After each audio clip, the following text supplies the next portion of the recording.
Library science के marathon series में आप सभी का स्वागत है। आप सभी जो डीएन की तैयारी कर रहे हैं, आज की सीरीज में 500 मोस्ट इम्पोर्टेंट क्वेश्चनों को हम देखेंगे जो आगामी किसी भी पुस्तकालय अध्यक्ष के एग्जाम के लिए बहुत ही उपयोगी साबित हो सकता है। आज जो है पहला सेट है और इसे अगर आपके द्वारा अधिक जो है लाइक किया गया, कमेंट किया गया तो मैं आगे भी इसी तरीके के 500 प्रश्नों की सीरीज आपके लिए लेके आऊँगा ताकि आपका जल्दी से क्विक तैयार हो सके। तो चलिए स्टार्ट करते हैं नॉन स्टॉप 500 क्वेश्चंस को। पसंद आए तो लाइक शेयर जरूर कीजिएगा। पहला प्रश्न है कि भारत में पुस्तकालय विज्ञान के जनक कौन है? तो बहुत ही आसान क्वेश्चन है, आप लोग जानते ही होंगे, डॉक्टर एस.आर. रंगनाथन।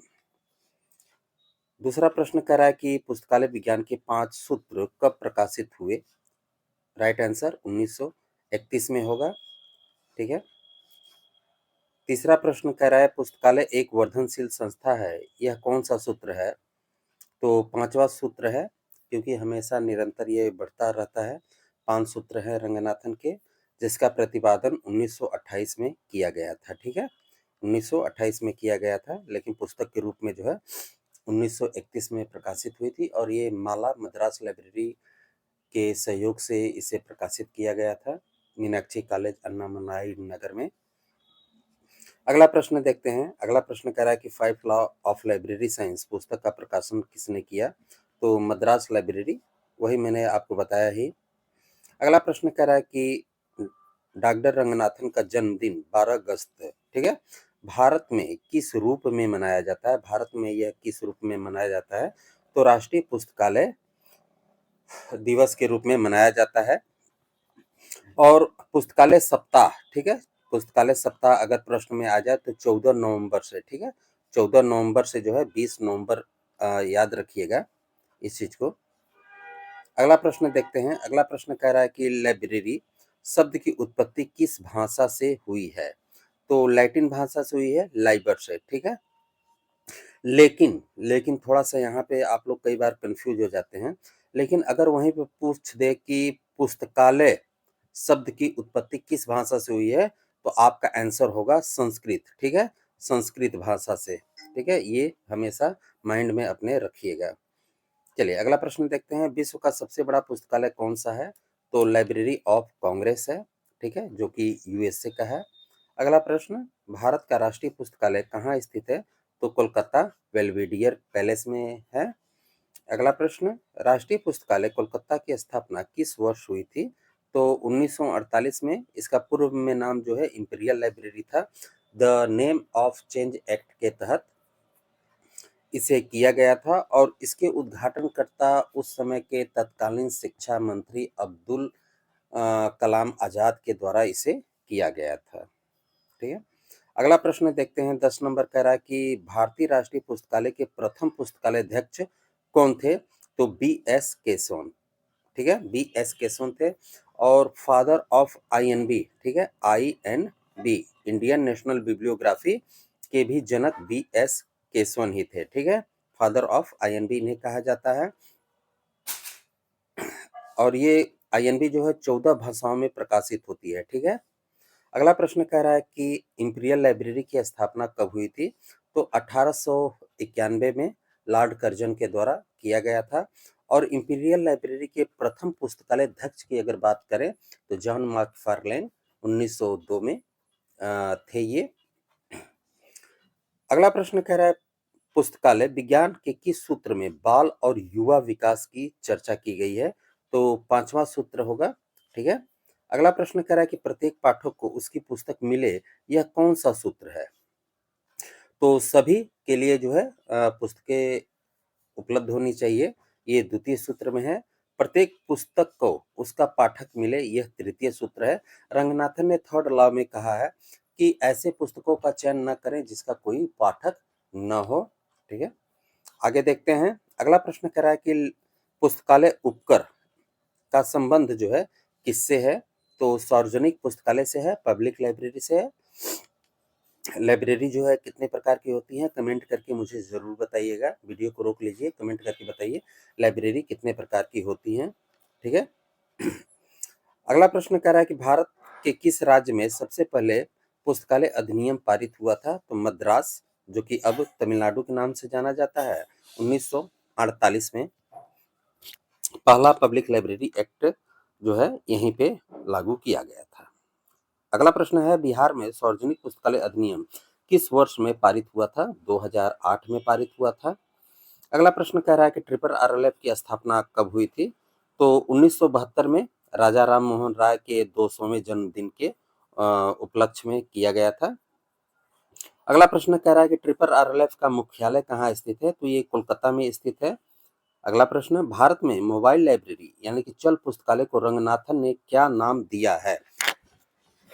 सबसे पहले पहिए पर पुस्तकालय, ठीक है, ध्यान दीजिएगा, पहिए पर पुस्तकालय जो है मन्नार मुट्ठी मद्रास में एक जगह है, वहां पे नोटिस किया गया था, तो इसे लिब्रा श्रीन के नाम से रंगनाथन इसको नाम दिया था। अगला प्रश्न कह रहा है, आईएलए यानी कि इंडियन लाइब्रेरी एसोसिएशन की स्थापना कब हुई थी? 12 सितंबर 1933 को M.O. थॉमस जो है इसके अध्यक्ष थे। अगला प्रश्न कह रहा है कि आईएलए का देखिए आ भी गया, आईएलए के प्रथम अध्यक्ष कौन थे? M.O. थॉमस, ठीक है। रंगनाथन जो है बाद में आईएलए के अध्यक्ष बने, लेकिन स्थापनाकर्ता में रंगनाथन भी थे, ठीक है। एस बसरुद्दीन हो गए, रंगनाथन हो गए, ये सारे लोग मौजूद थे, लेकिन प्रथम अध्यक्ष जो है M.O. थॉमस को बनाया गया था। अगला प्रश्न देखते हैं। अगला प्रश्न कह रहा है कि ऐसलिक, ठीक है, स्पेशल लाइब्रेरी है ये माइंड में थोड़ा रखिएगा। कोलकाता में इसका मुख्यालय है, की स्थापना कब हुई थी? तो 1955 में इसकी स्थापना की गई थी। किसके द्वारा की गई थी? अगर क्वेश्चन अगर आपसे पूछ दे तो S.L. होरा के द्वारा इसकी स्थापना की गई थी। इफ्ला, ठीक है, international federation and library association, ठीक है, एसोसिएशन। अब इंस्टीट्यूशन, इसमें एक शब्द जोड़ दिया गया है, इंस्टीट्यूशन, ठीक है। अगर आपको पता है तो कमेंट करके बताइए कि इंस्टीट्यूशन शब्द किस वर्ष में इफ्ला में जोड़ा गया था। बहुत ही इंपॉर्टेंट क्वेश्चन है और बार बार एग्जाम में आता रहा है। की स्थापना कब हुई थी? तो 1927 में। अगला प्रश्न कह रहा है कि इफ्ला का मुख्यालय कहाँ स्थित है? तो द हेग, नीदरलैंड में स्थित है। अगला प्रश्न कह रहा है कि फिड, ठीक है, फिड की स्थापना किसके द्वारा की गई थी? फिड की स्थापना किसके द्वारा की गई थी? तो पॉल आर्टलेट और हेनरी ला फाउंटेन के द्वारा फिड की स्थापना की गई थी। यहाँ पे एक चीज के लिए मैं आपको रोकूंगा, पॉल आर्टलेट को जो है डॉक्यूमेंटेशन के लिए जो है नोबेल पुरस्कार भी प्राप्त है। बहुत ही इंपॉर्टेंट है, लाइब्रेरी के क्षेत्र में पहले ये व्यक्ति थे जिन्हें ये पुरस्कार जो है मिला है, और किसके लिए मिला है? तो डॉक्यूमेंटेशन के लिए मिला है, ठीक है। ये नोट कर लीजिएगा कहीं पे। अगला प्रश्न कह रहा है कि यूनेस्को की स्थापना कब हुई थी? तो यहाँ पे 46 दिया हुआ है, लेकिन 46 नहीं 45 है, ठीक है। 45 में इसकी स्थापना की गई थी। अगला प्रश्न कह रहा है कि यूनिसिस्ट कार्यक्रम किसने शुरू किया? तो यूनिसिस्ट कार्यक्रम जो है यूनेस्को के द्वारा शुरू किया गया था, ठीक है। यूनेस्को का पूरा नाम भी कभी कभी एग्जाम में पूछ लेता है, तो अगर आप नोट करना चाहें तो नोट कर लीजिए, नहीं तो सुन लीजिए। United Nation Education Scientific Culture Organisation इसका पूरा नाम होगा, ठीक है। और फर्स्ट पब्लिक लाइब्रेरी मैनिफेस्टो जो है 1949 में जारी किया गया था, फिर जो है 94 में जारी किया गया था, और नवीनतम जो है आपका जून 2022 में किया गया था। और ये शायद नवोदय का, जहां तक मुझे याद आ रहा है, नवोदय 2023 में शायद एग्जाम हुआ था, उसमें यह क्वेश्चन पूछा भी गया था कि नवीनतम मैनिफेस्टो कब जारी किया गया था, ठीक है। चलिए आगे देखते हैं, अगले प्रश्न को देखते हैं। अगला प्रश्न हमारा कह रहा है कि ISBN, ठीक है, इंटरनेशनल स्टैंडर्ड बुक नंबर, ठीक है, में कितने अंक होते हैं? तो 13 अंक होते हैं। 2007 से पहले जो है 10 अंक होते थे। मध्य प्रदेश कॉलेज का जो है एग्जाम हुआ था, उसमें पूछा था कि 31 दिसंबर 2006 से पहले कितने अंकों का होता था, थोड़ा सा क्वेश्चन को चेंज करने के लिए, तो आपका राइट आंसर उसका था 10, ठीक है, इसलिए मैंने यहाँ पे मेंशन कर दिया है। अगला प्रश्न कह रहा है कि भारत में ISBN प्रदान कौन करता है? तो ट्रिपल RLF नई दिल्ली कार्यालय के द्वारा इसे किया जाता है। अगला प्रश्न कह रहा है कि ISSN यानी कि इंटरनेशनल स्टैंडर्ड सीरियल नंबर में कितने अंक होते हैं? तो 8 अंक होते हैं। अगला प्रश्न कह रहा है कि भारत में ISSN कौन प्रदान करता है? तो NISCPR, पूर्व में इसका नाम जो है निस्कियर था, और निस्कियर की स्थापना भी 2002 में 2 संस्थाओं को मिलाकर की गई थी, इंसडॉक और इंस्कॉम को। अगला प्रश्न कह रहा है कि डिलीवरी ऑफ बुक एक्ट, ठीक है, डिलीवरी ऑफ बुक एक्ट कब पारित किया गया? तो 1954 में पारित किया गया था। डिलीवरी ऑफ बुक एक्ट में किस वर्ष संशोधन किया गया था? तो इसे 1956 में संशोधन किया गया था, और इसमें पत्र और पत्रिकाओं को जोड़ दिया गया, जिसकी जो है प्रत्येक प्रकाशन की एक-एक प्रतियां जो है 4 डिपोजिटरी लाइब्रेरी को भेजना अनिवार्य कर दिया गया। 4 डिपोजिटरी कौन-कौन सी हैं? तो कानिमेरा पब्लिक लाइब्रेरी एशियाटिक सोसाइटी 1804 में स्थापित हुई थी, जो कि बॉम्बे में है। दिल्ली पब्लिक लाइब्रेरी और कोलकाता राष्ट्रीय लाइब्रेरी, ठीक है। अगला प्रश्न देखते हैं। अगला प्रश्न कह रहा है कि national library for blind and handicap कहाँ स्थित है? तो ये जो है देहरादून में है, ये जो है देहरादून में स्थित है। खुदा बख्श ओरिएंटल पब्लिक लाइब्रेरी कहाँ स्थित है? पटना बिहार में स्थित है। खुदा बख्श लाइब्रेरी की स्थापना कब हुई थी? तो 1891 में की गई थी। अगला प्रश्न देखते हैं। अगला प्रश्न हमारा कह रहा है कि पुस्तकालय विज्ञान में संदर्भ सेवा की अवधारणा किसने दी? ठीक है, तो रंगनाथन महोदय के द्वारा। अगला प्रश्न कह रहा है कि लाइब्रेरी ऑफ कांग्रेस क्लासिफिकेशन यानी कि LCC कब आया? तो 1904 में आया। DDC डेविड डेसिमल क्लासिफिकेशन का प्रथम संस्करण कब आया? तो ये 1876 में आया। 1876 को मैं जितनी बार भी देखता हूँ, मैं 3 चीजें हमेशा ध्यान में रखता हूँ। एक एक्सपेंसिव क्लासिफिकेशन को ध्यान में रखिएगा, CA कटर, और DDC तो हो ही गया। DDC पहला जो संस्करण आया था वो बुक नहीं था, वो पम्पलेट्स था, क्योंकि वह 49 पृष्ठों से नीचे के जो होते हैं उसको जो है पम्पलेट्स के नाम से जाना जाता है, और वह जो है 49 पेज से नीचे का था, इसलिए जो है उसे पम्पलेट्स के नाम से जाना जाता है। DDC की स्थापना और ALA है ना, अमेरिकन लाइब्रेरी एसोसिएशन की स्थापना 1876 में की गई थी। ये 3 चीज को हमेशा माइंड में रखिए। DDC के जनक तो मेलवी डेवी ही है। अगला प्रश्न कह रहा है कि कोलन क्लासिफिकेशन का प्रथम संस्करण कब आया? तो 1933 में आया। अगला प्रश्न कह रहा है कि CC के अब तक कितने संस्करण आ चुके हैं? तो 7 संस्करण आ चुके हैं, और मोबाइल नंबर के द्वारा जो है, मैं जब पढ़ता था तो मोबाइल नंबर के द्वारा इसे याद किया था, 3339 ऐसे करके, 50, 52, 57, 60, 63 ऐसे करके मैंने याद किया था इसे। अगला प्रश्न कह रहा है कि UDC यूनिवर्सल डेसिमल क्लासिफिकेशन का पहला संस्करण कब आया? तो 1905 में आया। PMEST में E का अर्थ क्या होता है? तो एनर्जी होता है।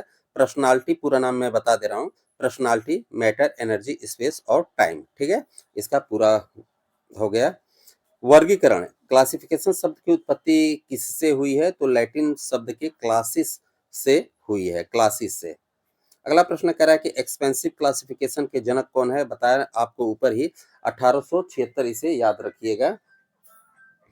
एक मिनट दोस्तों, तो ये जो है CA कटर थे। अगला प्रश्न कह रहा है कि सब्जेक्ट क्लासिफिकेशन, ठीक है, किसने दिया था? सब्जेक्ट क्लासिफिकेशन 1906 किसने दिया था? तो ये GD ब्राउन के द्वारा दिया गया था। बिब्लियोग्राफी क्लासिफिकेशन किसने तैयार किया था? तो HE बिल्स के द्वारा तैयार किया गया था। पुस्तकालय सूचीकरण का जनक किसे कहा जाता है? तो CA कटर को कहा जाता है। अगला प्रश्न कह रहा है कि डिक्शनरी कैटलॉग के नियम किसने बनाए थे? तो CA कटर ने बनाए थे। अगला प्रश्न कह रहा है कि CCC क्लासिफाइड कैटलॉग कोड कब प्रकाशित हुआ था? तो 1934 में रंगनाथन महोदय थे। AACR फर्स्ट कब प्रकाशित हुआ था? तो 1967। AACR सेकंड किस वर्ष आया? 1978 में। ISBD का पूर्ण रूप क्या होगा? तो इंटरनेशनल स्टैंडर्ड बिब्लियोग्राफी डिस्क्रिप्शन। अगला प्रश्न है मार्क 21 का विकास किसने किया? मार्क 21 का विकास जो है लाइब्रेरी ऑफ कांग्रेस के द्वारा किया गया। अगला प्रश्न कह रहा है कि ओपेक का पूर्ण रूप क्या होगा? तो ऑनलाइन पब्लिक एक्सेस कैटलॉग होगा। पुस्तकालय प्रबंधन के लिए पोस्ट कॉर्ब शब्द किसने दिया था? तो लूथर गुलिक ने दिया था, आपका उत्तर हो जाएगा। और रुकना पड़ेगा आपको थोड़ा सा यहाँ पे। पोस्ट कॉर्ब का एक एक शब्द का मतलब भी एग्जाम में पूछा गया है, स्पेशली तौर पे सीओ का मतलब तो बार बार पूछा जाता रहा है। तो इसे आप नोट करना चाहें तो नोट कर लीजिए, नहीं तो सुन ही लीजिए। Planning, organisation, staffing, direction, CO का मतलब कोऑर्डिनेशन, रिपोर्टिंग और बजटिंग। ठीक है, इसे आप इस तरीके से याद कर लीजिए। अगला प्रश्न देखते हैं। अगला प्रश्न कह रहा है कि पुस्तकालय बजट का वह प्रकार है जो पिछले साल के बजट पर आधारित नहीं होता है, उसे किस नाम से जाना जाता है? तो उसे ZBB के नाम से जाना जाता है, zero based budgeting system. ZBB के जनक कौन है? तो पीटर फायर हैं, 1970 में दिया गया था।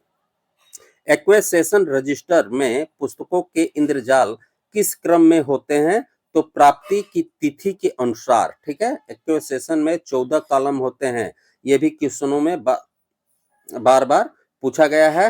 और इसका परिग्रहण पंजिका का मानक साइज क्या होता है? तो यहाँ पे 14x13 इंच होता है। और ये पुस्तकालय का अस्थाई अभिलेख होता है, इसे आप लाइब्रेरी से बाहर नहीं ले जा सकते हैं। ठीक है, यही एक ऐसा रिकॉर्ड है जो लाइब्रेरी से बाहर नहीं जाता है। अगला प्रश्न कह रहा है कि पुस्तकालय समिति किस प्रकार का नियंत्रण रखती है? तो प्रशासनिक नियंत्रण। स्टॉक वेरिफिकेशन का अर्थ क्या होता है? तो पुस्तकों का भौतिक सत्यापन।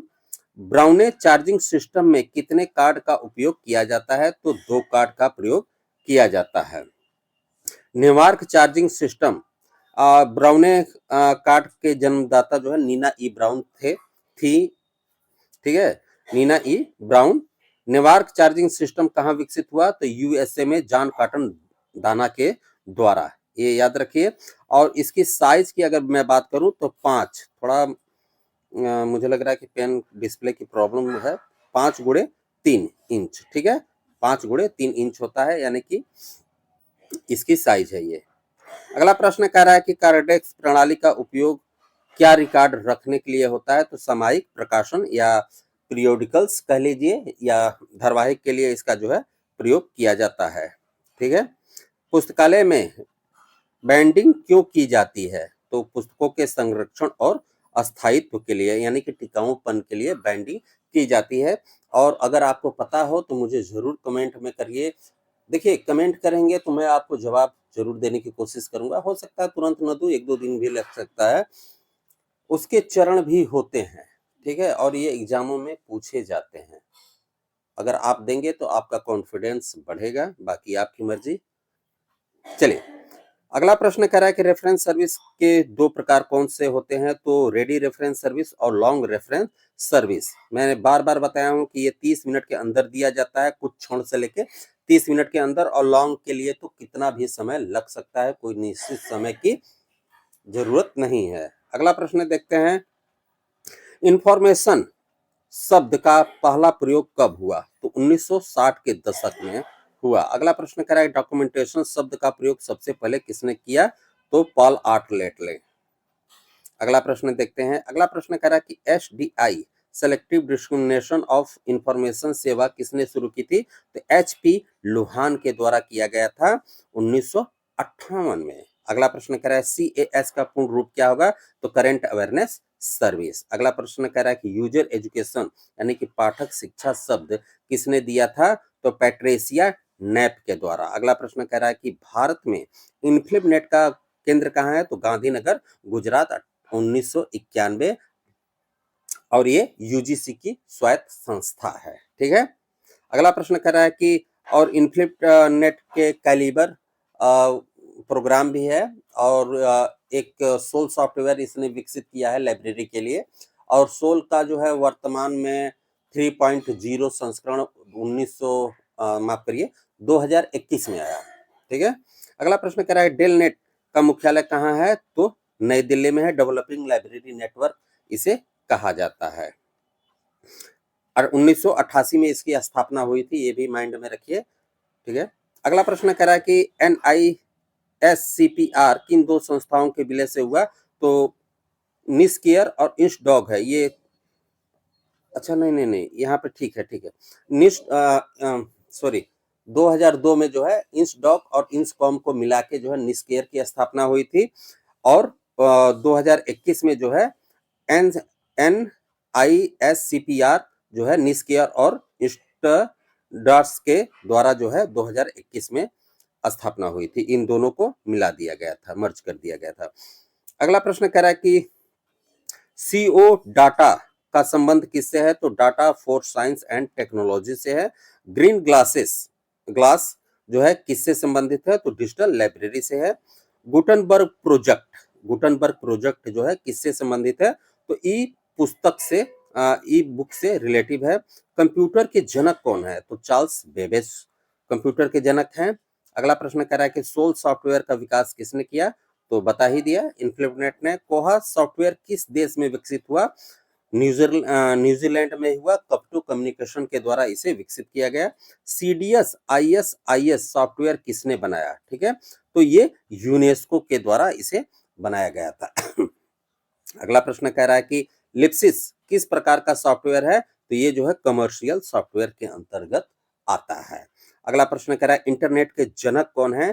तो विंड सर्फ को जो है इंटरनेट का जनक माना जाता है। अगला प्रश्न कह रहा है कि पुस्तकालय विज्ञान का प्रथम स्कूल किसने खोला था? तो मेलवी डेवी के द्वारा जो है 1887 में अमेरिका में एस्टेब्लिश किया गया था। अगला प्रश्न देखते हैं। अगला प्रश्न हमारा कह रहा है कि भारत में पुस्तकालय विज्ञान की शिक्षा शुरू करने का श्रेय किसे जाता है? तो सियाजी राय गायकवाड़ थर्ड के द्वारा जाता है, जो कि बड़ौदा के तत्कालीन राजा थे। अगला प्रश्न कह रहा है कि भारत में पहला रिफ्रेशर कोर्स 1911 में किसने शुरू किया गया था? तो W.A. बॉर्डन के द्वारा शुरू किया गया था। यहाँ पे थोड़ा सा रोकूंगा आपको। डीडीसी से सबसे पहले भारत में परिचित कराने वाले व्यक्ति भी W.A. बॉर्डन थे। ठीक है, अमेरिका से 2 व्यक्ति आए थे, एक 15 में आए थे, एडी डिकिंसन जो कि पंजाब विश्वविद्यालय में आए थे, और W.A. बॉर्डन पहले व्यक्ति थे। अगला प्रश्न देखते हैं। डॉक्टर रंगनाथन ने मद्रास विश्वविद्यालय में कब से पढ़ाना शुरू किया? तो 1924 से पढ़ाना शुरू किया था। अगला प्रश्न कह रहा है कि प्रोलेगुना टू लाइब्रेरी क्लासिफिकेशन पुस्तक के लेखक कौन है? बहुत इंपॉर्टेंट पुस्तक है, तो रंगनाथन है। पुस्तकालय के विकास के लिए यूजीसी लाइब्रेरी कमेटी के अध्यक्ष कौन थे? तो डॉक्टर एस आर रंगनाथन, और ये जो है 1957 में एस्टेब्लिश की गई थी। अगला प्रश्न कह रहा है कि आप मुझे कमेंट करके बताइएगा कि मुदालियर आयोग किस एजुकेशन से, मतलब किस शिक्षा से जुड़ा हुआ था? मुदालियर आयोग। अगला प्रश्न कह रहा है कि नॉलेज का वर्गीकरण क्या कहलाता है? तो ज्ञान का वर्गीकरण कहलाता है। अगला प्रश्न कह रहा है कि माइक्रो डॉक्यूमेंट के वर्गीकरण के लिए कौन सी पद्धति उपयुक्त है? तो यूडीसी या कोलन क्लासिफिकेशन। ठीक है, यानी कि सूक्ष्म प्रलेख के लिए यूडीसी या कोलन क्लासिफिकेशन। अगला प्रश्न कह रहा है कि पुस्तकालय में सेल्फ लिस्ट का प्रमुख उपयोग क्या है? तो स्टॉक वेरिफिकेशन के लिए। अगला प्रश्न कह रहा है कि काल नंबर किन 3 चीजों से मिलकर बना है? तो क्लास नंबर, बुक नंबर और कलेक्शन नंबर। अगला प्रश्न कह रहा है कि पुस्तकालय के द्वार पर पाठकों के सामान रखने की जगह को क्या कहा जाता है? तो उसे प्रॉपर्टी काउंटर या संपत्ति काउंटर कहा जाता है। अगला प्रश्न कह रहा है कि ग्रे लिटरेचर क्या है? तो अप्रकाशित सामग्री जैसे थीसिस, रिपोर्ट्स, ये हो गए। अगला प्रश्न देखते हैं। अगला प्रश्न हमारा कह रहा है कि भारत में सार्वजनिक पुस्तकालयों का राष्ट्रीय नेटवर्क क्या कहलाता है?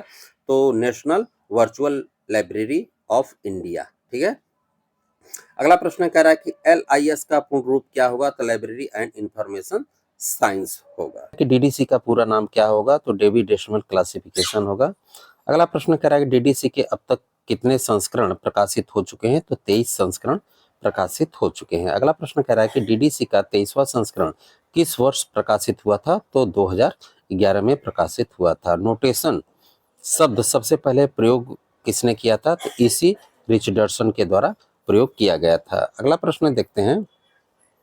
अगला प्रश्न कह रहा है कि शुद्ध अंकन, ठीक है, का प्रयोग किस पद्धति में हुआ था? तो डीडीसी में हुआ है। मिश्रित अंकन का प्रयोग किस पद्धति में हुआ है? तो कोलन क्लासिफिकेशन में। सीसी का 7वां संस्करण कब आया? तो 1987 में आया।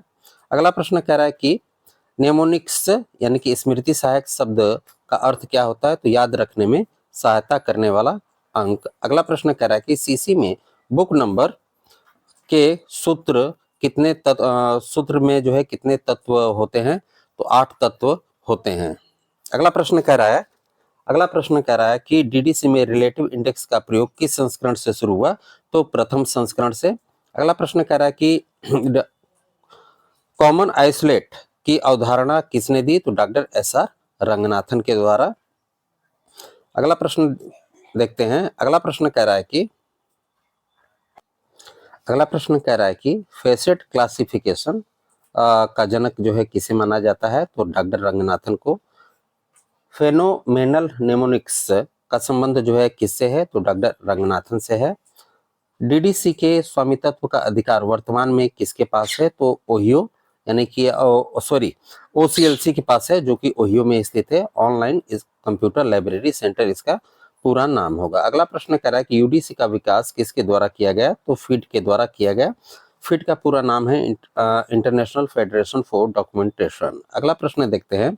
अगला प्रश्न हमारा कह रहा है कि इनवर्स ऑफ नॉलेज यानी कि ज्ञान जगत की संरचना के कितने प्रकार हैं? तो 4 है। अगला प्रश्न कह रहा है कि सूचीकरण के लिए पिनेक्स सूची का निर्माण किसने किया था?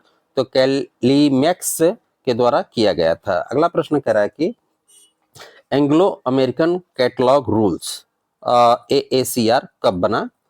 तो ये जो है रॉन्ग आंसर है।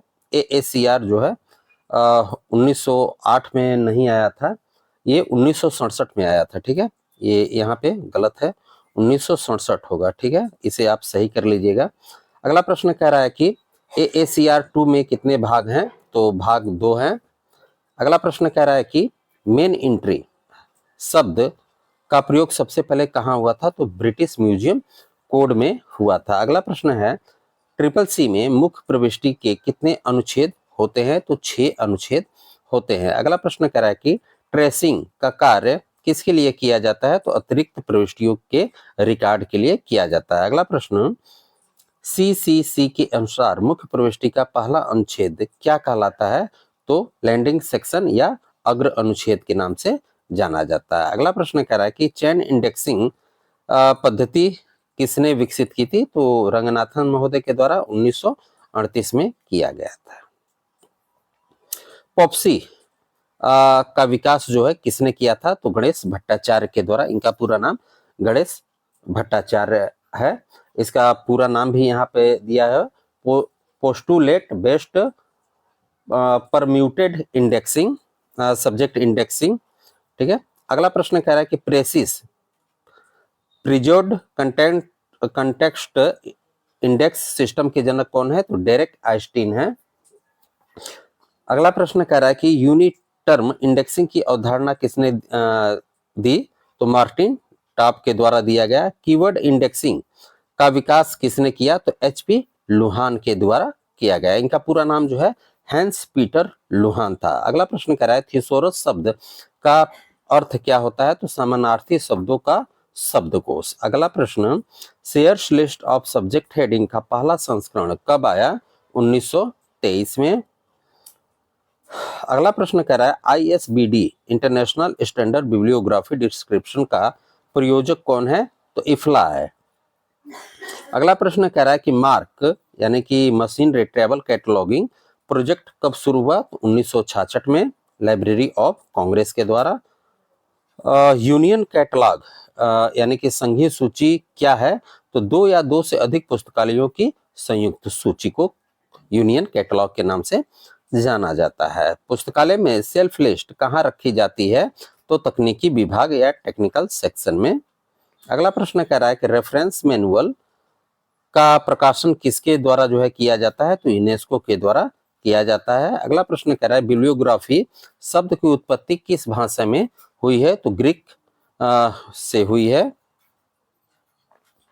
अगला प्रश्न कह रहा है नेशनल बिब्लियोग्राफी क्या है? तो किसी देश में प्रकाशित सभी पुस्तकों की सूची को नेशनल बिब्लियोग्राफी के नाम से जाना जाता है। अगला प्रश्न कह रहा है INB, ठीक है, INB इंडियन नेशनल बिब्लियोग्राफी का प्रकाशन कब शुरू हुआ?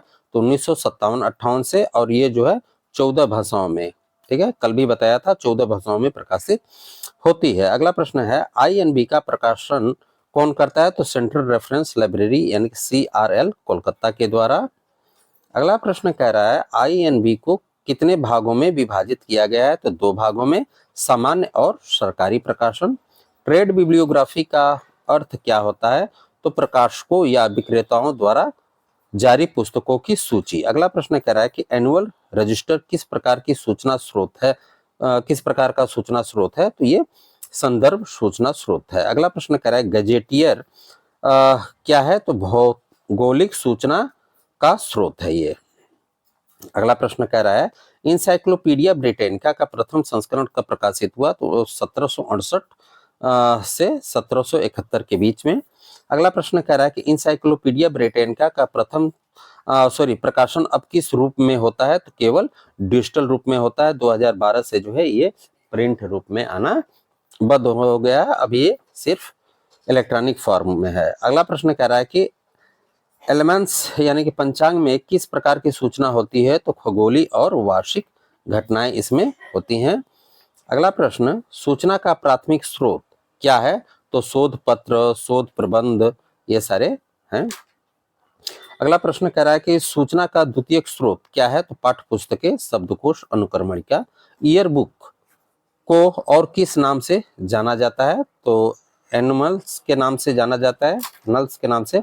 पेटेंट किस प्रकार का सूचना स्रोत है? प्राथमिक है। पेटेंट का कार्यालय जो है नागपुर में स्थित है, ये भी ध्यान रखिए। ऑब्स्ट्रैक्टिंग सर्विस क्या प्रदान करती है? तो लेखों का संक्षिप्त विवरण या सारांश का लीजिए। रिपोग्राफी जो है का अर्थ क्या होता है? तो दस्तावेजों की जो है फोटोकॉपी या पुनः उत्पादन। अगला प्रश्न कह रहा है कि भारत में निस्कियर की स्थापना कब हुई? तो 2002 में इंसडॉक और निस्कॉम के विलय से, ठीक है, और इसका भी अब विलय हो गया है। कल के वीडियो में मैंने इसे बता दिया था। अगला प्रश्न कह रहा है कि डेसीडॉक का संबंध किससे है? तो DRDO से है, रक्षा क्षेत्र की सूचना से है। नॉसडॉक का मुख्यालय कहाँ स्थित है? नई दिल्ली, सामाजिक विज्ञान सूचना हेतु है। सेनडॉक का मुख्यालय कहाँ है? हैदराबाद से है। मेडलस सेवा किस क्षेत्र से संबंधित है? तो चिकित्सा विज्ञान से है। AGRIS international information system for agriculture science का संचालन कौन करता है? तो FAO करता है। अगला प्रश्न कह रहा है कि ENVIS का संबंध किससे है? तो पर्यावरण से है। अगला प्रश्न कह रहा है वर्चुअल लाइब्रेरी का दूसरा नाम क्या है? तो पुस्तकालय बिना दीवार के यानी कि लाइब्रेरी विदाउट वॉल। अगला प्रश्न कह रहा है कि डिजिटल लाइब्रेरी के लिए कौन सा सॉफ्टवेयर भारत में प्रसिद्ध है? तो ग्रीनस्टोन और DSpace। मेटा डाटा का अर्थ क्या होता है? तो डाटा के बारे में डाटा यानी कि डाटा अबाउट डाटा। अगला प्रश्न कह रहा है क्लाउड कंप्यूटिंग का पुस्तकालय में क्या उपयोग है? तो डेटा भंडारण और सॉफ्टवेयर एक्सेस हेतु। अगला प्रश्न देखते हैं लाइब्रेरी लिटरेसी सूचना साक्षरता शब्द किसने दिया? तो पाल जुकोवर्सी के द्वारा 1974 में। कॉपीराइट एक्ट भारत में कब लागू हुआ? तो 1957 में लागू हुआ, 1958 से जो है प्रभावी हुआ। भारत में कॉपीराइट की अवधि कितनी होती है? तो लेखक की मृत्यु के 60 वर्ष बाद तक रहती है। अगला प्रश्न कह रहा है कि फेयर यूज का संबंध किससे है? कॉपीराइट से है। ओपन एक्सेस का अर्थ क्या होता है? तो सूचना तक निशुल्क पहुंच। क्रिएटिव कॉमन्स CC का क्या है? तो एक लाइसेंसिंग प्रणाली है। इंफॉर्मेशन सोसाइटी शब्द का प्रयोग सबसे पहले कहाँ हुआ? जापान में। मैनेजमेंट बाय ऑब्जेक्टिव यानी कि MBO का सिद्धांत किसने दिया? पीटर डक्कर के द्वारा दिया गया। TQM यानी कि टोटल क्वांटिटी मैनेजमेंट इसका पूरा नाम होगा। अगला प्रश्न कह रहा है कि पुस्तकालय में वीडिंग आउट का अर्थ क्या होता है? तो अनुपयोगी पुस्तकों को हटाना। चलिए एक प्रश्न आपके लिए है इसी से रिलेटिव। जो पुस्तकें हटा दी जाती हैं, जहां पे वो रखी जाती हैं, उस कक्षा को या कमरे को क्या कहा जाता है? किस नाम से जाना जाता है? कमेंट करके बताइए, हम भी देखें आपकी तैयारी कहाँ तक है। टेक्निकल प्रोसेसिंग विभाग में कौन से 2 कार्य होते हैं? तो वर्गीकरण और सूचीकरण किया जाता है। अगला प्रश्न कह रहा है कि ब्राउनिश सिस्टम में रीडर्स टिकट का आकार क्या होता है? तो 3 गुणे 5 इंच, 3 × 2 इंच। अगला प्रश्न कह रहा है पीरियोडिकल्स का चयन करने का सबसे अच्छा साधन क्या है? तो उलरिच इंटरनेशनल पीरियोडिकल डिक्शनरी। अगला प्रश्न पुस्तकालय में फाइनेंशियल ईयर की अवधि क्या होती है? तो 1 अप्रैल से 31 मार्च। ऑडिट का अर्थ क्या होता है? तो खातों की जांच करना। अगला प्रश्न पुस्तकालय में एनुअल रिपोर्ट क्यों तैयार किया जाता है? तो पुस्तकालय की गतिविधियों के विवरण हेतु। डाटा क्या है? तो डाटा जो है कच्चे तथ्य और आंकड़े, इसे डाटा कहा जाता है। नॉलेज क्या है? तो संगठित और प्रसंस्कृत सूचना है। बिब्लियोमेट्रिक्स शब्द किसने दिया था? तो एलन पिचर्ड के द्वारा 1969 में। लिब्रामेट्री शब्द का प्रयोग सबसे पहले किसने किया? तो डॉक्टर रंगनाथन ने 1948 में। ब्रेडफोर्ड लॉ का संबंध किससे है? सूचना के बिखराव से है। लोटका लॉ का संबंध किससे है? लेखकों की उत्पादकता से है। जीफ लॉ का संबंध किससे है? शब्दों की प्रवृत्ति से है। लाइब्रेरी पाथ फाइंडर्स क्या है? तो किसी विषय पर परिचयनात्मक मार्गदर्शिका है।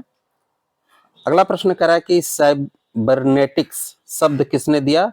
नॉर्बर्ट विनर के द्वारा दिया गया। आर्टिफिशियल इंटेलिजेंस यानी कि एआई के जनक कौन है? तो जॉन मैकार्थी हैं। अगला प्रश्न कह रहा है कि सर्च इंजन क्या है? तो इंटरनेट पर सूचना खोजने का उपकरण, जैसे गूगल हो गया, ठीक है, ओपेरा मिनी वगैरह, ये सारे हैं। अगला प्रश्न कह रहा है गेटवे क्या है? तो 2 अलग अलग नेटवर्क को जोड़ने वाला उपकरण है। अगला प्रश्न कह रहा है कि HTML का पूरा नाम क्या होगा? तो हाइपर टेक्स्ट मार्कअप लैंग्वेज है। अगला प्रश्न कह रहा है कि HTTP का पूरा नाम क्या होगा? हाइपर टेक्स्ट ट्रांसफर प्रोटोकॉल होगा। लाइब्रेरी 2.0 शब्द किसने दिया? तो माइकल केसी के द्वारा दिया गया। अगला प्रश्न कह रहा है कि ब्लॉग शब्द का प्रयोग सबसे पहले किसने किया? तो पीटर महलोज के द्वारा दिया गया। RSS फीड का उपयोग क्या है? तो नई सूचनाओं के अपडेट प्राप्त करना। अगला प्रश्न कह रहा है कि रिसोर्स शेयरिंग संसाधन सहभागिता का आधुनिक नाम क्या है? तो लाइब्रेरी नेटवर्किंग। भारत में नेशनल नॉलेज कमीशन NKC का गठन कब हुआ? तो 2005 में। NKC के अध्यक्ष कौन थे? तो श्याम पिट्रोदा थे। और इसका विघटन भी अब हो चुका है, ठीक है, अब ये समाप्त हो चुका है। अगला प्रश्न कह रहा है कि पब्लिक लाइब्रेरी को जनता का विश्वविद्यालय किसने कहा है? तो रंगनाथन महोदय के द्वारा इस शब्द का प्रयोग किया गया था। साइंटिफिक मैनेजमेंट वैज्ञानिक प्रबंधन के जनक किसे कहा जाता है? FW Taylor. General and industrial management पुस्तक किसने लिखी थी? हेनरी फ्योल के द्वारा लिखा गया था। हेनरी फ्योल ने प्रबंधन के कितने सिद्धांत दिए हैं? तो 14 सिद्धांत दिए हैं। अगला प्रश्न कह रहा है कि हैरिच ऑफ नीड आवश्यकताओं का पदानुक्रम सिद्धांत किसने दिया है? अब्राहम मास्लो के लिए दिया है।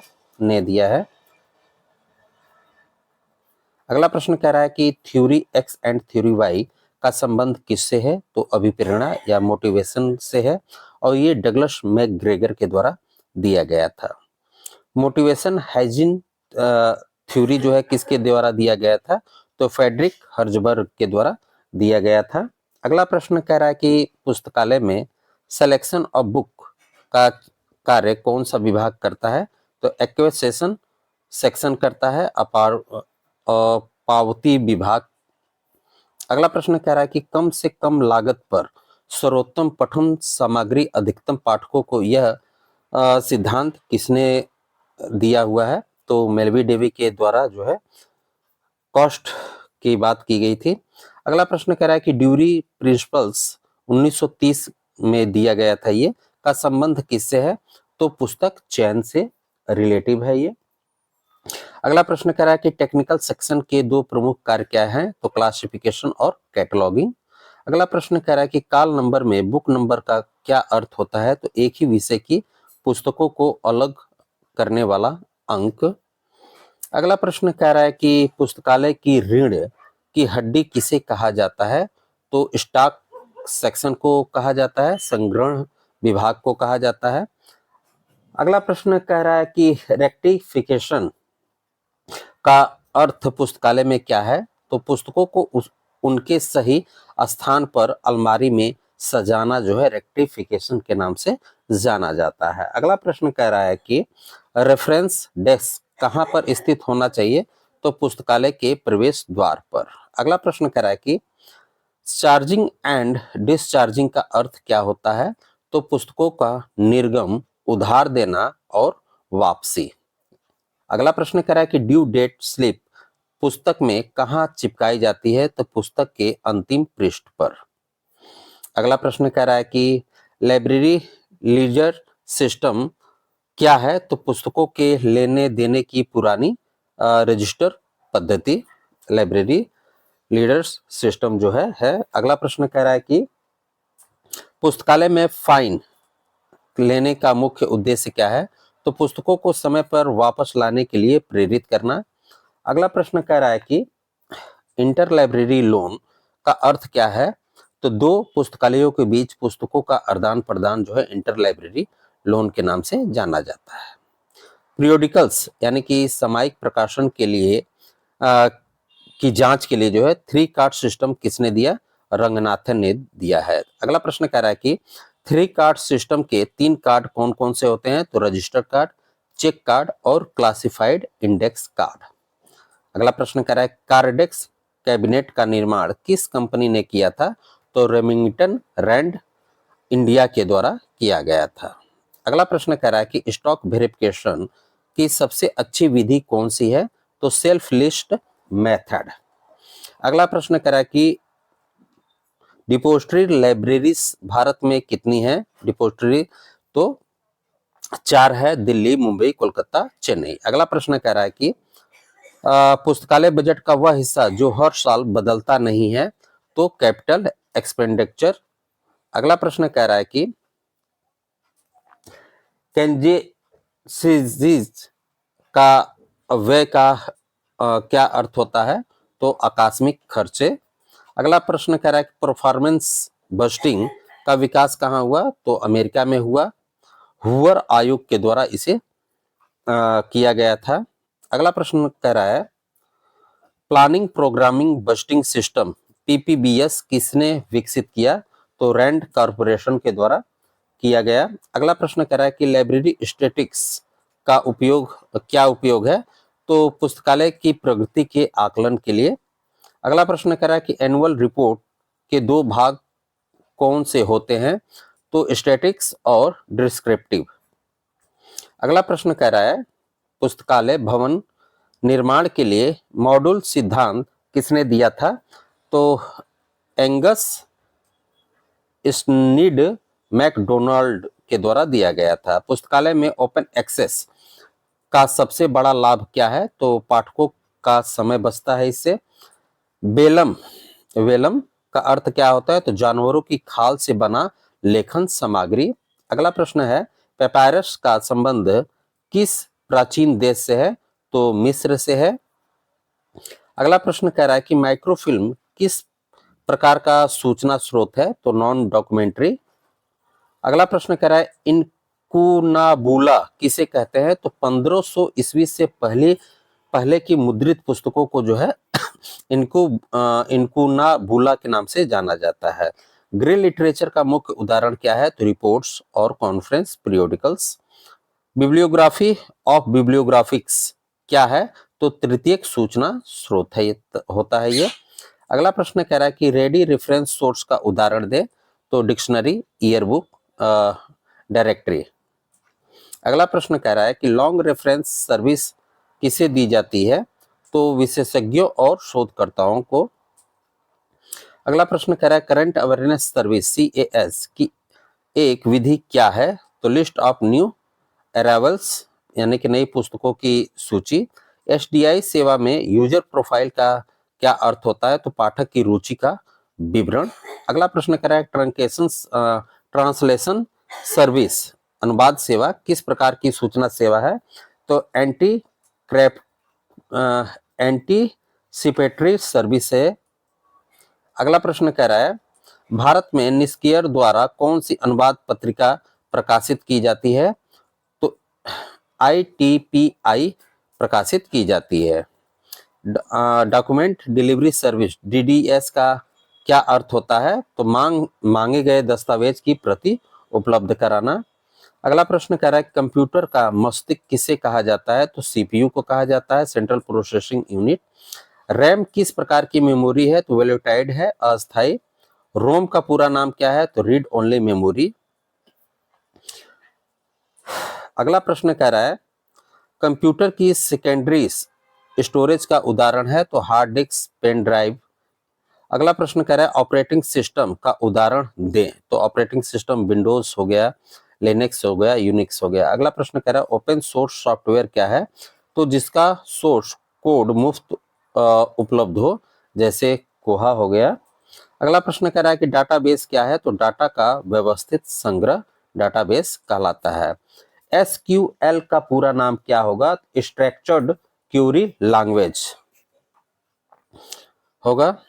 अगला प्रश्न कह रहा है कि लैन लोकल एरिया नेटवर्क की सीमा क्या होती है? तो एक भवन या परिसर तक ही होती है। वैन वाइल्ड एरिया नेटवर्क का सबसे अच्छा उदाहरण क्या है? तो इंटरनेट। मॉडेम का कार्य क्या होता है? तो एनालॉग सिग्नल को डिजिटल में, एनालॉग सिग्नल को जो है डिजिटल सिग्नल में बदल देता है।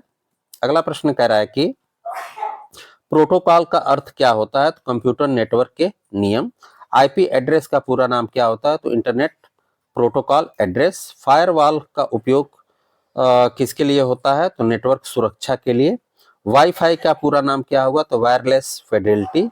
सर्च इंजन के एल्गोरिज्म को क्या कहते हैं? तो स्पाइडर।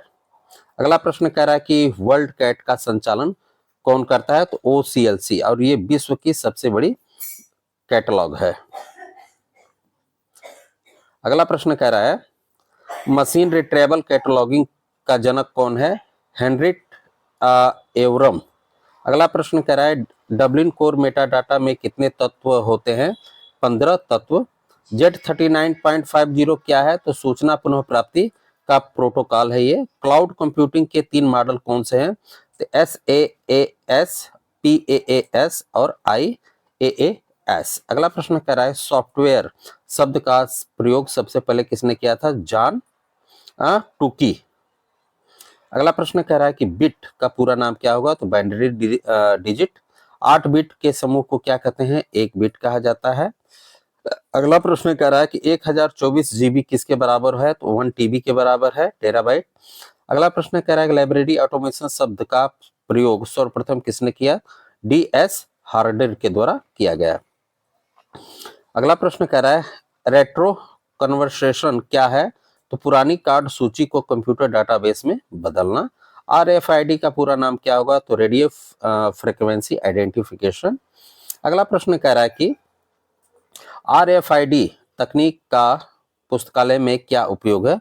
तो पुस्तकों की सुरक्षा और त्वरित लेन देन। बार कोड तकनीक का प्रयोग पुस्तकालय में किसके लिए होता है? तो पुस्तकों की पहचान के लिए होता है। नॉलेज मैनेजमेंट शब्द किसने दिया? तो कार्ल विंग के द्वारा। इंफॉर्मेशन रिट्रीवल शब्द का प्रयोग सबसे पहले किसने किया? तो केल्विन मूर्स के द्वारा किया गया। अगला प्रश्न कह रहा है कि द थर्ड वे पुस्तक के लेखक कौन है? Alvin Toffler. अगला प्रश्न कह रहा है कि पेपरलेस सोसाइटी की अवधारणा किसने दी थी? FW लंकास्टर के द्वारा। कंटेंट एनालिसिस तकनीक का विकास किसने किया? तो B बेरेल्सन के द्वारा। अगला प्रश्न कह रहा है एस्लिप का मुख्यालय कहाँ है? लंदन में है। SLA स्पेशल लाइब्रेरी एसोसिएशन की स्थापना कब हुई? तो 1909 में। अगला प्रश्न कह रहा है कि लाइब्रेरी एसोसिएशन का विलय किसमें हुआ? तो क्लिप में हुआ, और ये 2002 में हुआ। अगला प्रश्न कह रहा है कि क्लिप का पूरा नाम क्या है? तो chartered institute of library and information professional. UNESCO के पब्लिक लाइब्रेरी मैनिफेस्टो को अंतिम बार कब संशोधित किया गया? तो 2022 में इफ्ला के साथ यानी कि सहयोग से किया गया। NAPLIS national policy on library and information systems के अध्यक्ष कौन थे? तो DP चट्टोपाध्याय, जो कि 1985 में आया। अगला प्रश्न कह रहा है कि भारत में नेशनल नॉलेज कमीशन कब भंग कर दिया गया? तो 2014 में कर दिया गया। सैम पिट्रोदा जो है इसके अध्यक्ष थे। बिहार में सिन्हा लाइब्रेरी कहाँ स्थित है?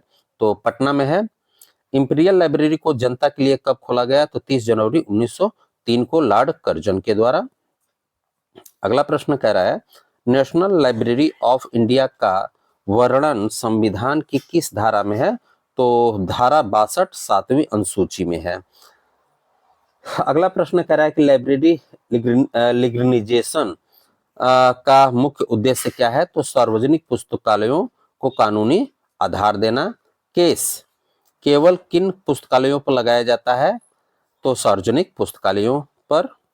अगला प्रश्न कह रहा है कि मोबाइल लाइब्रेरी के लिए रंगनाथन द्वारा प्रयुक्त शब्द क्या है? तो लिब्राशीन। लाइब्रेरी एक्सटेंशन सर्विस का अर्थ क्या है? तो पुस्तकालय की सेवाओं को उन लोगों तक पहुंचाना जो वहां नहीं आ सकते हैं।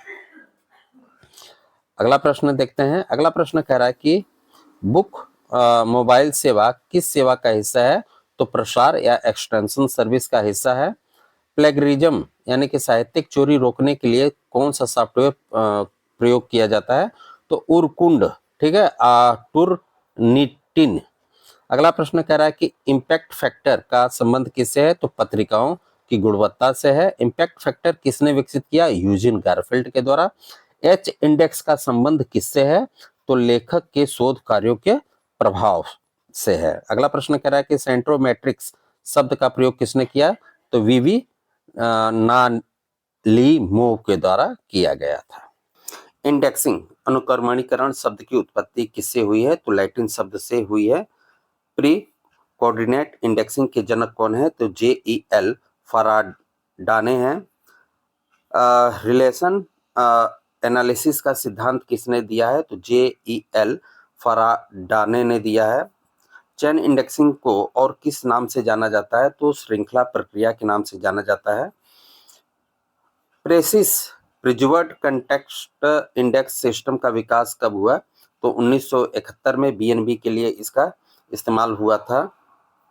अगला प्रश्न कह रहा है कि पोस्ट कोऑर्डिनेट इंडेक्सिंग यानी पश्च से समन्वय अनुक्रमणीकरण का विचार किसने दिया? तो मार्टिन टूबे के द्वारा 1953 में। अगला प्रश्न कह रहा है कि SLIC selective listing in combination indexing जो है किसने विकसित की थी? तो JR शार्प के द्वारा दिया गया था। अगला प्रश्न कह रहा है कि साइटेशन इंडेक्सिंग यानी कि उद्धरण अनुक्रमणीकरण के जन्मदाता कौन है? तो यूजिन गारफील्ड है। साइंस साइटेशन इंडेक्स का प्रकाशन कब शुरू हुआ था? तो 1963 में ISI द्वारा। अगला प्रश्न कह रहा है कि ऑटोमेटिक इंडेक्सिंग का प्रयोग सबसे पहले किसने किया? तो HP लुहान के द्वारा किया गया था। हैंस पीटर लुहान इनका पूरा नाम है। अगला प्रश्न कह रहा है कि थिसोरस शब्द का प्रयोग इंडेक्सिंग में सबसे पहले किसने किया? तो हेलेन ब्राउनसन के द्वारा 1957 में किया गया था। अगला प्रश्न कह रहा है कि रोस्टेड थीसिस पहली बार जो है कब प्रकाशित हुआ? तो 1852 में हुआ। ऑब्स्ट्रैक्ट यानी कि सार और एब्स्ट्रैक्ट उद्धरण में क्या अंतर है? तो ऑब्स्ट्रैक्ट जो है मूल पाठ का संक्षेप है, जबकि एक्सट्रैक्ट मूल शब्दों का चयन होता है। अगला प्रश्न कह रहा है कि इंडिकेटिव एब्स्ट्रैक्ट का क्या अर्थ होता है? तो जो केवल लेख के विषय की जानकारी देता है। अगला प्रश्न कह रहा है इंफॉर्मेटिव एब्स्ट्रैक्ट का क्या अर्थ होता है? तो जो लेख के मुख्य निष्कर्षों और डाटा की जानकारी देता हो। अगला प्रश्न कह रहा है कि साइलेंट एब्स्ट्रैक्ट किसे कहते हैं? तो किसी विशेष वर्ग के पाठकों की रुचि के अनुसार तैयार सार को कहा जाता है। NISSAT national information system for science and technology कब शुरू हुआ? तो 1977 में। निसात को भारत में किस संस्था द्वारा संचालित किया जाता था? तो DSIR के द्वारा, जो कि अब सक्रिय नहीं है। अगला प्रश्न कह रहा है कि ENVIS इन्वायरमेंट इंफॉर्मेशन सिस्टम किस मंत्रालय के तहत कार्य करता है?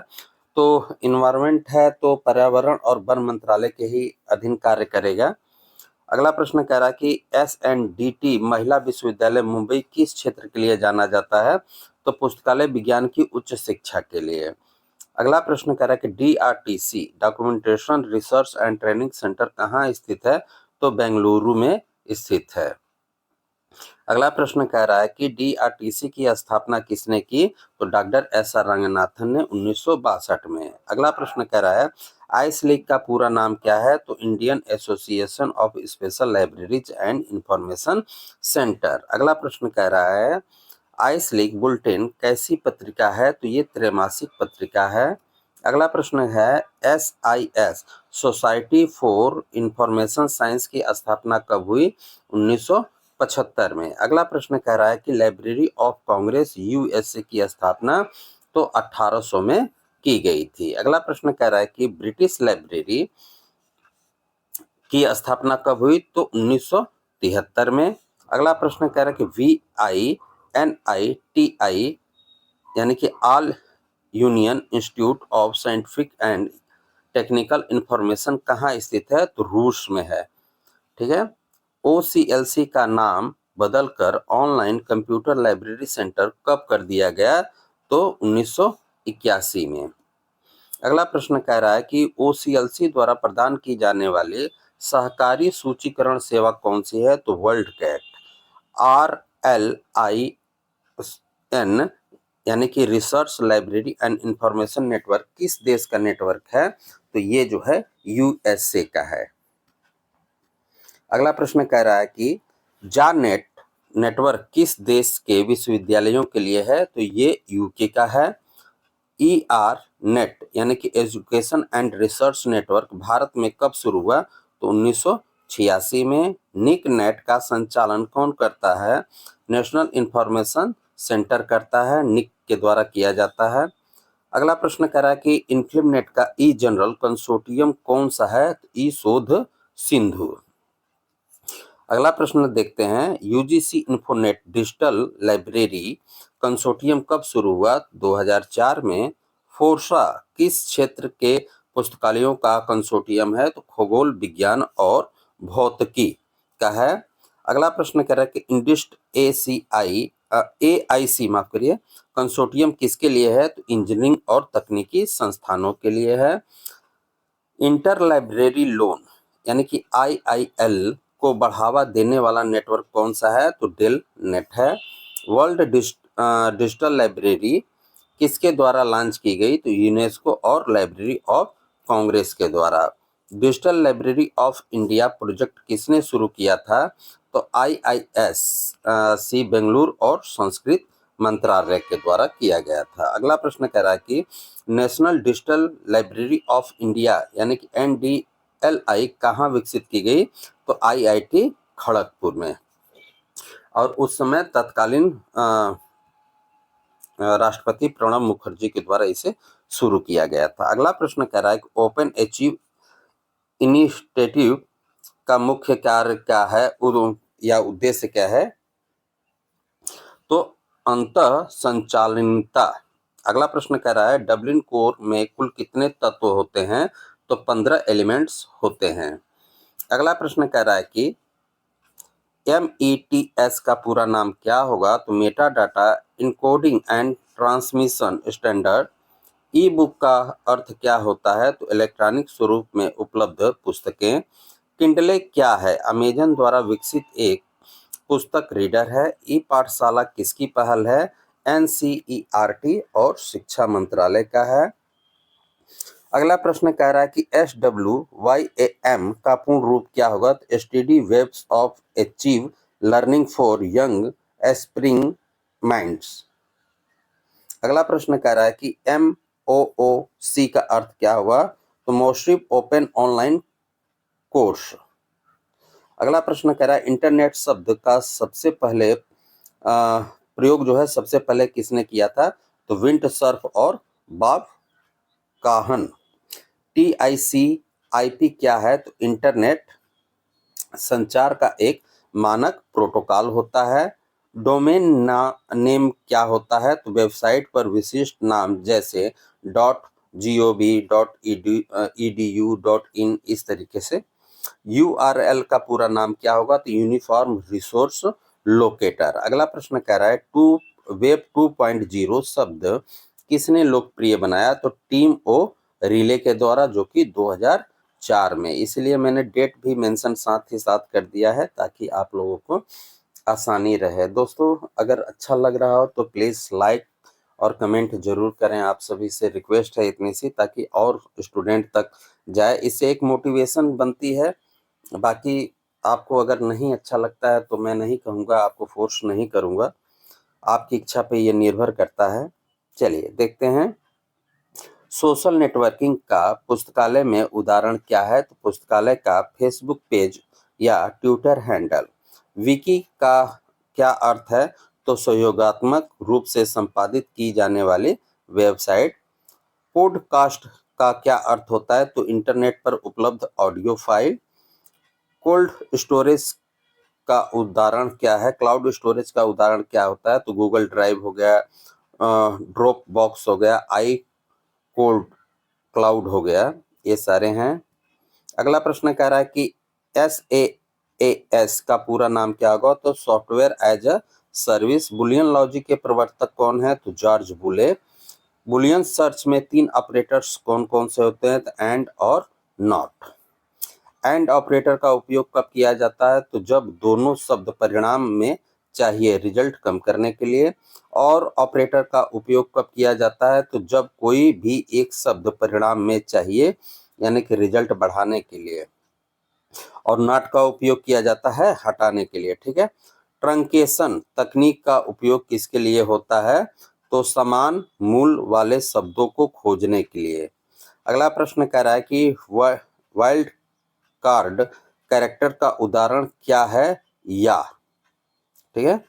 अगला प्रश्न कह रहा है कि VRS वर्चुअल रेफरेंस सर्विस की एक विधि क्या है? तो लाइव चैट या ईमेल। अगला प्रश्न कह रहा है कि आस्क अ लाइब्रेरियन सेवा किसका उदाहरण है? तो डिजिटल संदर्भ सेवा का ये उदाहरण है। अगला प्रश्न कह रहा है कि पुश टेक्नोलॉजी का अर्थ क्या है? तो बिना मांगे सूचना उपयोगकर्ता तक पहुंचाना, जैसे CAS। पुल टेक्नोलॉजी का क्या अर्थ होता है? तो उपयोगकर्ता द्वारा सूचना खोजना, जैसे सर्च इंजन। सिस्टम एनालिसिस का अर्थ क्या होता है? तो किसी प्रणाली की कार्यकुशलता की जांच करना। अगला प्रश्न कह रहा है कि डिसीजन टेबल का उपयोग कब किया जाता है? तो जटिल समस्याओं के समाधान के लिए किया जाता है। अगला प्रश्न कह रहा है कि PERT program evaluation and review technique कब विकसित की गई? तो 1958 में अमेरिकी नौसेना द्वारा। अगला प्रश्न कह रहा है CPM क्रिटिकल पाथ मेथड का विकास किसने किया? तो डुपोट कंपनी के द्वारा। स्टाफ फार्मूला किसने दिया? तो डॉक्टर रंगनाथन ने दिया है। अगला प्रश्न कह रहा है कि जॉब एनालिसिस का उद्देश्य क्या होता है? तो किसी विशिष्ट कार्य के विवरण को समझना। अगला प्रश्न कह रहा है कि जॉब डिस्क्रिप्शन क्या होता है? तो कार्य के कर्तव्य और जिम्मेदारियों का लिखित विवरण। अगला प्रश्न कह रहा है ह्यूमन रिसोर्स मैनेजमेंट का मुख्य केंद्र क्या है? तो कर्मचारियों का विकास और कल्याण। अगला प्रश्न कह रहा है कि इंडक्शन यानी कि दीक्षा कार्यक्रम क्या है? तो नए कर्मचारियों को संस्थान से परिचित कराना। अगला प्रश्न कह रहा है कि ऑन द जॉब ट्रेनिंग का अर्थ क्या होता है? तो कार्य करते समय सीखना।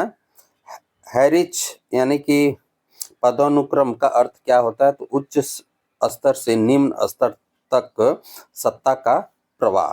अगला प्रश्न कह रहा है यूनिटी ऑफ कमांड का सिद्धांत क्या कहता है? तो एक कर्मचारियों को एक ही बॉस से आदेश मिलना चाहिए। अगला प्रश्न कह रहा है स्पैन ऑफ कंट्रोल का अर्थ क्या होता है? तो एक अधिकारी कितने अधीनस्थों को प्रभावी ढंग से संभाल सकता है। अगला प्रश्न कह रहा है कि डिलीगेशन ऑफ अथॉरिटी क्या है? तो अधिकारों को अधीनस्थों को सौंपना। अगला प्रश्न कह रहा है कि फाइनेंशियल मैनेजमेंट का मुख्य साधन क्या है? तो बजट। लाइन बजट का सबसे सरल रूप कौन सा है? तो इंक्रीमेंटल बजटिंग। फार्मूला बजटिंग का उपयोग कहाँ होता है? तो विश्वविद्यालय पुस्तकालयों में। अगला प्रश्न कह रहा है ऑडिट के बाद दी जाने वाली रिपोर्ट क्या कहती है, क्या कहते हैं उसे? तो ऑडिट सर्टिफिकेट एक्विजिशन नंबर क्या है? तो प्रत्येक पुस्तक को दी जाने वाली विशिष्ट संख्या होती है।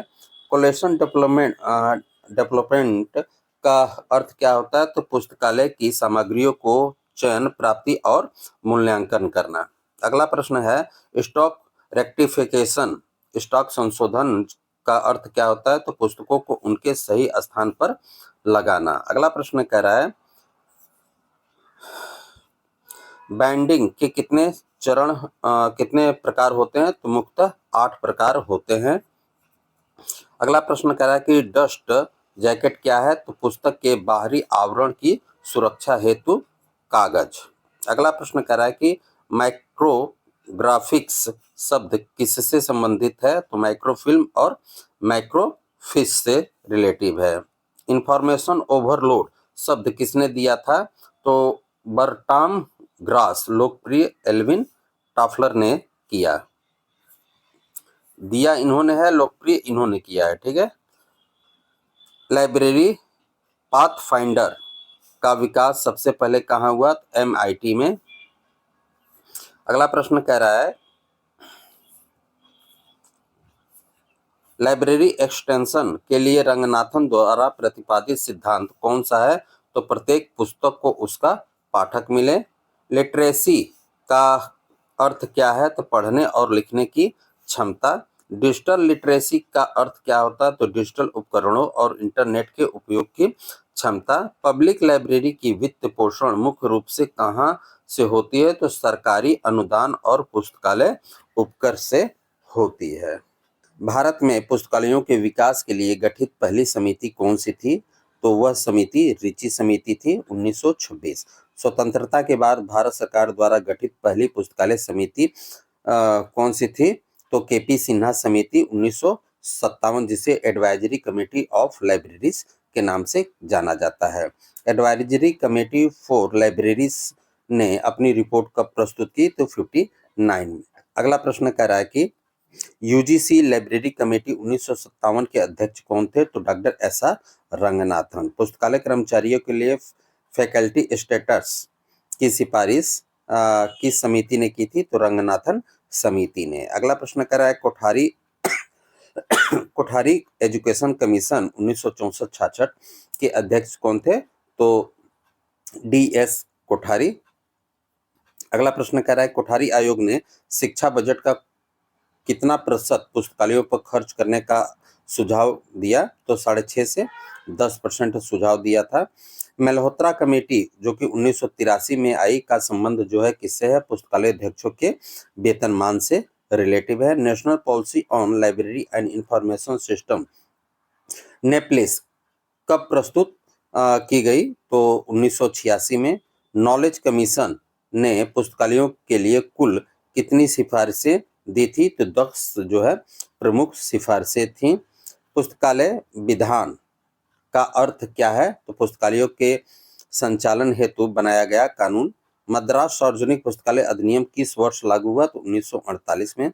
आंध्र प्रदेश 1960, कर्नाटक 1965, महाराष्ट्र 67, पश्चिम बंगाल 79 ये हैं। मणिपुर 88 है, हरियाणा 89 है, गोवा 93 है, मिजोरम 93 है, गुजरात 2001, उड़ीसा भी एक है। उत्तर प्रदेश आपका जो है 2006 है। उत्तराखंड 2005 है, राजस्थान 2006 है, लक्षद्वीप 2007 है, बिहार 2008 है, छत्तीसगढ़ 2008 और 9 दोनों में आता है, ठीक है, कंफ्यूज नहीं होइएगा। लास्ट जो है अरुणाचल प्रदेश है। अब तक कितने राज्यों में पुस्तकालय अधिनियम लागू हो चुका है? तो 19 राज्य हैं, ठीक है, और एक केंद्र शासित राज्य है, ठीक है, लेकिन राज्य ही अधिकतम पूछता है, केंद्र शासित नहीं पूछता है। अगला प्रश्न देखते हैं मॉडल लाइब्रेरी बिल आदर्श पुस्तकालय विधेयक रंगनाथन ने कब पेश किया? तो 1930 में बनारस में। अगला प्रश्न केंद्र सरकार द्वारा मॉडल पब्लिक लाइब्रेरी बिल कब जारी किया गया? तो 1963 में सेन समिति द्वारा। पुस्तकालय उपकर क्या है? तो पुस्तकालय विकास के लिए जाने वाला एक अतिरिक्त कर है ये। अगला प्रश्न कह रहा है कि किस राज्य के अधिनियम में भूमि कर पर उपकर लिया जाता है? तो तमिलनाडु और आंध्र प्रदेश में। महाराष्ट्र अधिनियम की एक प्रमुख विशेषता क्या है? तो इसमें पुस्तकालय उपकर का प्रावधान नहीं है, सरकारी अनुदान पर आधारित है ये। अगला प्रश्न कह रहा है कि press and registration of book act कब बना? तो 1867 में। डिलीवरी ऑफ बुक एक्ट के तहत प्रकाशक को कितनी प्रतियां भेजनी पड़ती हैं? तो 4 प्रतियां, प्रत्येक डिपॉजिटरी को एक। पुस्तक प्राप्ति के कितने दिनों के भीतर प्रकाशक को प्रतियां भेजनी अनिवार्य है? तो 30 दिनों के भीतर। अगला प्रश्न कह रहा है राइट टू इंफॉर्मेशन यानी कि आरटीआई भारत में कब लागू हुआ? तो 12 अक्टूबर 2005 को। अगला प्रश्न कह रहा है इंफॉर्मेशन टेक्नोलॉजी एक्ट कब पारित हुआ? तो 2000 में।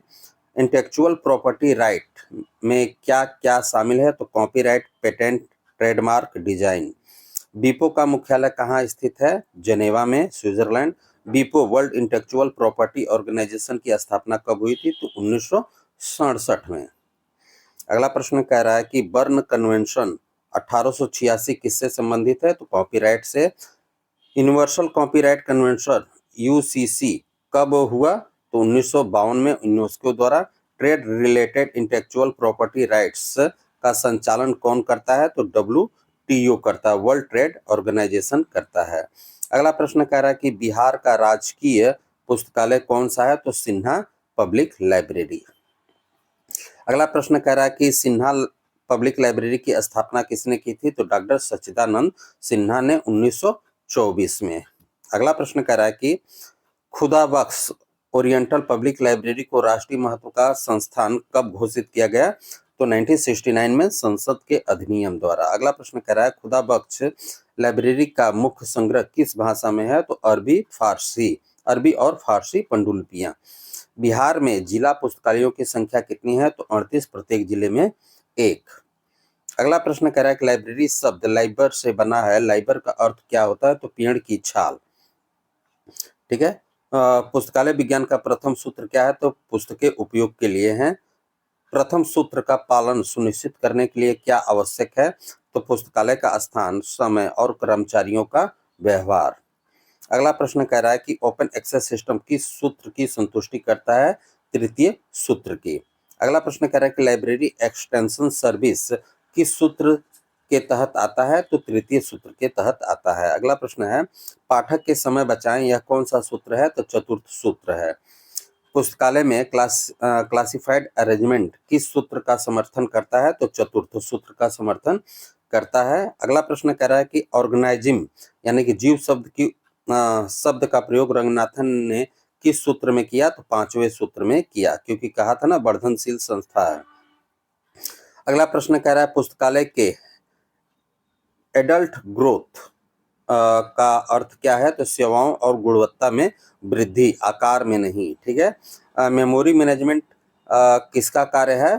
तो ओरिएंटिंग सिस्टम का है।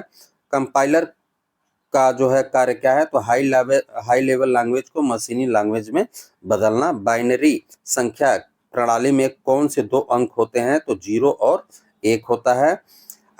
ASCII का पूरा नाम क्या है? तो American standard code for information interchange. Unicode में कितने बिट्स होते हैं? तो 16 बिट्स होते हैं विश्व की सभी भाषाओं हेतु। अगला प्रश्न कर रहा है अर्थनेट का संबंध किससे है? अर्थरनेट का तो लैन से है। बैंडविड्थ क्या है? तो डाटा ट्रांसफर की दर है। अगला है कि सर्च इंजन के प्रमुख भाग कौन से हैं? तो स्पाइडर है, इंडेक्स है, सर्च यूटिलिटी है। अगला प्रश्न कह रहा है गूगल की स्थापना कब और किसने की? तो 1998 में लैरी पेज और सर्गेई बिन के द्वारा। अगला प्रश्न कह रहा है मेटा डाटा के कितने प्रकार होते हैं? तो 3 होते हैं, डिस्क्रिप्टिव, स्ट्रक्चरल, एडमिनिस्ट्रेटिव। OAI-PMH का उपयोग किसके लिए होता है? तो मेटा डाटा हार्वेस्टिंग के लिए होता है। डी स्पेस और ई प्रिंट्स क्या है? तो इंस्टीट्यूशनल रिपोजिटरी सॉफ्टवेयर होता है। अगला प्रश्न कह रहा है कि रिसोर्स शेयरिंग का पुराना नाम क्या है? तो लाइब्रेरी कॉर्पोरेशन। अगला प्रश्न कह रहा है कि इंटर लाइब्रेरी लोन किसका हिस्सा है? तो संसाधन सहभागिता का। कंसोर्टियम का अर्थ क्या है? तो पुस्तकालय का एक साझा संघ या समूह। ई शोध सिंधु का प्रबंधन कौन करता है? तो इन्फ्लिबनेट करता है। वर्चुअल लाइब्रेरी शब्द का सर्वप्रथम प्रयोग किसने किया था? तो रॉबर्ट हैरिंगटन ने 1993 में। साइबर लाइब्रेरी का अर्थ क्या होता है? तो डिजिटल लाइब्रेरी का इंटरनेट आधारित रूप। हाइब्रिड लाइब्रेरी क्या है? तो जहां प्रिंट और डिजिटल दोनों प्रकार के संसाधन उपलब्ध हों। नॉलेज मैनेजमेंट का मुख्य घटक क्या है? तो एक्सप्लिट और ट्रेसिट नॉलेज। अगला प्रश्न कह रहा है कि द वेल्थ ऑफ नेशंस पुस्तक किसने लिखी थी? तो एडम स्मिथ ने। अगला प्रश्न कह रहा है कि पोस्ट कार्ब में सीओ का अर्थ क्या होता है? तो कोऑर्डिनेशन होता है, ठीक है, यानी कि समन्वय। तो पूरा नाम आप एक बार समझ लीजिए पोस्ट कार्ब का। Planning, organisation, staffing, direction, coordination, reporting, budgeting, ठीक है, इस तरीके से याद कर लीजिएगा। मोटिवेशन शब्द की उत्पत्ति किस भाषा से हुई है? माफ करिए, किस शब्द से हुई है? तो मोवर्स से हुई है। अगला प्रश्न कह रहा है थ्योरी जेड का प्रतिपादन किसने किया है? तो विलियम ओची के द्वारा। अगला प्रश्न कह रहा है कि मैनेजरियल ग्रिड मॉडल किसने दिया है? तो ब्लैक और फाउंटेन के द्वारा। अगला प्रश्न कह रहा है कि स्टाफिंग का अर्थ क्या होता है? तो सही पद पर सही व्यक्ति की नियुक्ति। अप्रेशियल का अर्थ क्या होता है? तो कर्मचारियों के कार्य प्रदर्शन की जांच करना। अगला प्रश्न कह रहा है फाइनेंशियल स्टेटमेंट का उदाहरण क्या है? तो बैलेंस शीट। पुस्तकालय में बैंडिंग का सबसे मजबूत प्रकार कौन सा है? तो फुल लेदर बैंडिंग। प्रिजर्वेशन का अर्थ क्या होता है? तो पुस्तकों को खराब होने से बचाना। अगला प्रश्न कह रहा है कि फॉर्मिंगटन यानी कि धुआं देना का उपयोग क्यों किया जाता है? तो पुस्तकों को जो है कीड़े और फंगस को नष्ट करने के लिए किया जाता है। अब फंगस जो है 70 डिग्री आर्द्रता पर बढ़ता है, ये भी क्वेश्चन शायद पूछा गया है। अगला प्रश्न कह रहा है कि लेमिनेशन का उद्देश्य क्या होता है? तो नाजुक दस्तावेज को मजबूती प्रदान करना। अगला प्रश्न कह रहा है कि एसिडिफिकेशन का प्रयोग जो है किसके लिए होता है?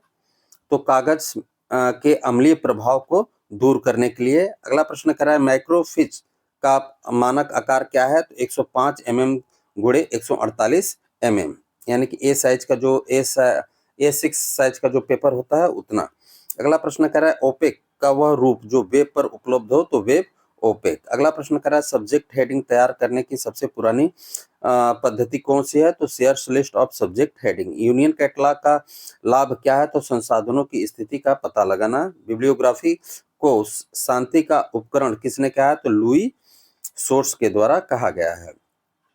नेशनल बिब्लियोग्राफी का संचालन कौन करता है? तो देश का राष्ट्रीय पुस्तकालय या केंद्रीय संस्थान। यूनिवर्सल बिब्लियोग्राफी कंट्रोल कार्यक्रम जो है किसका हिस्सा है? तो इफ्ला का हिस्सा है।